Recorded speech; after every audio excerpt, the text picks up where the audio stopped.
നമസ്കാരം. ശ്രീമുരുകന്റെ 6 പടവീടുകളോളം തന്നെ പ്രശസ്തിയുള്ള മുരുകക്ഷേത്രങ്ങൾ തമിഴ്നാട്ടിൽ ധാരാളമുണ്ട്. ശില്പി ഈ ക്ഷേത്രത്തിൽ ശ്രീമുരുകന്റെ ശില നിർമ്മിച്ചു കഴിഞ്ഞതും ശിലയിലെ മയിലിന് ജീവൻ വന്ന് ആകാശത്തേക്ക് പറന്നെന്ന് സ്ഥലപുരാണത്തിൽ പരാമർശിക്കുന്നതും ശ്രീമുരുകന്റെ ആദ്യ പടവീടെന്ന് ഭക്തർ പോറ്റിപ്പുകഴ്ത്തുന്നതുമായ ഒരു പ്രശസ്ത ക്ഷേത്രത്തെക്കുറിച്ച് മനസ്സിലാക്കാം. ക്ഷേത്രം അരുൾമിகு സുബ്രഹ്മണ്യ സ്വാമി തിരുക്കോവിൽ എട്ടുകുടി. ഈ ക്ഷേത്രം തമിഴ്നാട്ടിൽ നാഗപട്ടണം ജില്ലയിൽ തിരുവായ്മൂരിനും തിരുക്കുവളയ്ക്കുമിടയിൽ എട്ടുകുടി എന്ന സ്ഥലത്താണ് സ്ഥിതി ചെയ്യുന്നത്. ഇവിടെ ഭഗവാൻ ശ്രീപരമേശ്വരൻ സൗന്ദര്യേശ്വരർ എന്ന നാമത്തിലും ശ്രീപാർവതി ആനന്ദവല്ലിത്തായർ എന്ന നാമത്തിലും കുടികൊള്ളുന്നു. ഇതൊരു ശിവക്ഷേത്രമാണെങ്കിലും സുബ്രഹ്മണ്യസ്വാമി എന്ന നാമത്തിൽ ശ്രീമുരുകന്റെ പേരിലാണ് ക്ഷേത്രം പ്രസിദ്ധിയാർജിക്കുന്നത്. ശൂരപത്മനെ വധിക്കാനായി ശ്രീമുരുകൻ പോകുന്ന വഴിയിൽ ഇവിടെ തങ്ങിയതായാണ് ഐതിഹ്യം. അതിനാൽ ഈ ക്ഷേത്രം മുരുകന്റെ ആദ്യ പടവീടായും കണക്കാക്കുന്നു. ഈ ക്ഷേത്രത്തിലെ അമ്പാൾ രാമായണമെഴുതിയ വാത്മീകി മഹർഷിക്ക് അനുഗ്രഹം ചൊരിഞ്ഞെന്നാണ് പറയുന്നത്. 18 സിദ്ധന്മാരിൽ ഒരാളായ വാത്മീകി മഹർഷിയുടെ ജീവസമാധി ക്ഷേത്രത്തിലെ സ്ഥലവൃക്ഷത്തിനരികിലുണ്ട്. ഈ ക്ഷേത്രത്തിലെ മുരുകനെ പറ്റി അരുണഗിരിനാഥർ തന്റെ തിരുപ്പുകഴിൽ പാടിയിരിക്കുന്നു. ഇവിടുത്തെ ക്ഷേത്രതീർത്ഥമായ ശരവണപ്പൊയ്കയിൽ കൈ തൊട്ടാലെ പാപനിവൃത്തി എന്നാണ് സ്ഥലപുരാണത്തിൽ പരാമർശിച്ചിരിക്കുന്നത്. കേദാരഗൗരി വ്രതം ഉദ്ഭവിച്ച ക്ഷേത്രമാണിത്. ദീപാവലിക്ക് കേദാരഗൗരി വ്രതവും ഷഷ്ടിവ്രതവും വളരെ പ്രാധാന്യത്തോടെ കൊണ്ടാടുന്ന ക്ഷേത്രവും കൂടിയാണിത്. കന്ദപുരാണ പ്രകാരം ശൂരപത്മനെ വധിക്കുന്നതിന് മുമ്പ് മയിൽ രൂപത്തിലുള്ള ദേവേന്ദ്രന്റെ പുറത്തേറി വന്ന് ശ്രീമുരുകൻ അമർന്ന സ്ഥലമാണ് എട്ടുകുടി. ഇത് സാധൂകരിക്കുന്ന വിധത്തിൽ നവവീരന്മാരുടെ ശില്പവും ക്ഷേത്രത്തിലുണ്ട്.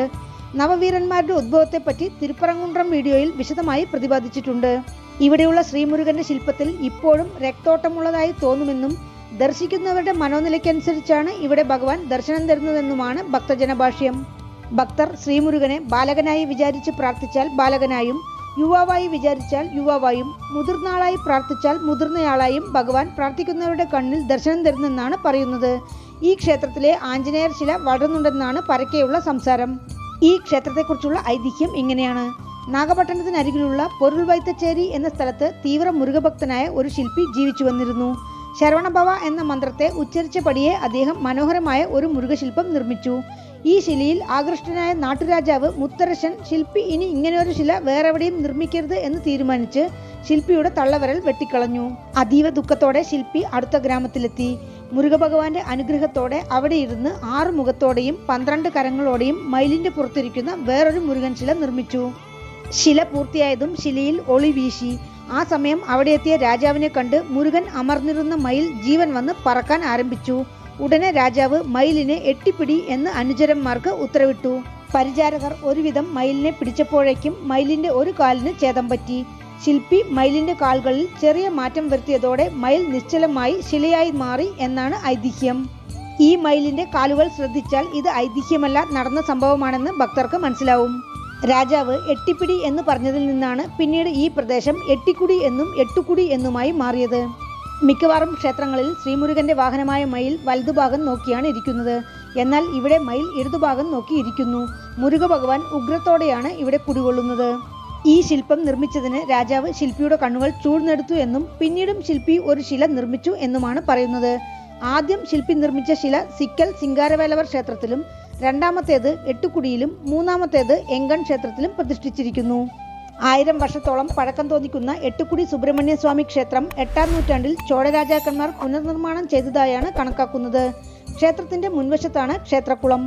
ഈ ക്ഷേത്രത്തിൽ മൂലവർ സ്ഥാനത്തിരിക്കുന്ന ശ്രീമുരുകൻ ബാലസുബ്രഹ്മണ്യ സ്വാമി എന്ന നാമത്തിൽ 6 മുഖത്തോടും 12 കരങ്ങളോടും വള്ളിദേവിയാനി സമേതനായി മയിൽവാഹനത്തിൽ അമർന്ന് ഭക്തർക്ക് ദർശനം തരുന്നു. ആവനാഴിയിൽ നിന്ന് അമ്പെടുക്കുന്ന രൂപത്തിൽ കയ്യിൽ വില്ലോടെയാണ് മുരുകപ്രതിഷ്ഠ. ഐതിഹ്യപ്രകാരം ആകാശത്തേക്ക് പറന്ന മയിലാണ് ഇവിടെയുള്ളത്. ശത്രുസംഹാര മുരുകനായാണ് ഭഗവാന്റെ പ്രതിഷ്ഠ. ഭഗവാന്റെ ഉഗ്രം തണുപ്പിക്കാൻ ക്ഷേത്രത്തിൽ ദിനവും പാലഭിഷേകം നടത്തുന്നു. സന്താനഭാഗ്യം ആഗ്രഹിക്കുന്നവർ ഇവിടെ മണി സമർപ്പിച്ച് പ്രാർത്ഥിക്കുന്നു. കാവടിയെടുത്ത് ക്ഷേത്രത്തിലെത്തിയാൽ കഷ്ടങ്ങൾ തീരും. മലർമാല ചൂടിച്ച് പ്രാർത്ഥിച്ചാൽ ദാരിദ്ര്യം നീങ്ങും എന്നാണ് വിശ്വാസം. ശത്രുദോഷം മാറാൻ ശത്രുസംഹാര പൂജയും ത്രിശതി അർച്ചനയും ഭക്തർ ഇവിടെ നടത്തുന്നു. ഭയന്ന സ്വഭാവമുള്ള കുഞ്ഞുങ്ങളെ ഇവിടെ കൊണ്ടുവന്ന് പ്രാർത്ഥിച്ചാൽ ഭയം മാറും എന്നും വിശ്വാസമുണ്ട്. ശ്രീമുരുകന്റെ സന്നിധിക്ക് വലതുഭാഗത്ത് സൗന്ദര്യേശ്വരർ സന്നിധിയിൽ ശ്രീപരമേശ്വരൻ ശിവലിംഗ സ്വരൂപമായി അരുൾ ചൊരിയുന്നു. ഇടതുഭാഗത്ത് മാതാവ് ശ്രീപാർവതി ആനന്ദവല്ലി അമ്മൻ എന്ന നാമത്തിൽ പ്രത്യേകം സന്നിധി കൊണ്ടിരിക്കുന്നു.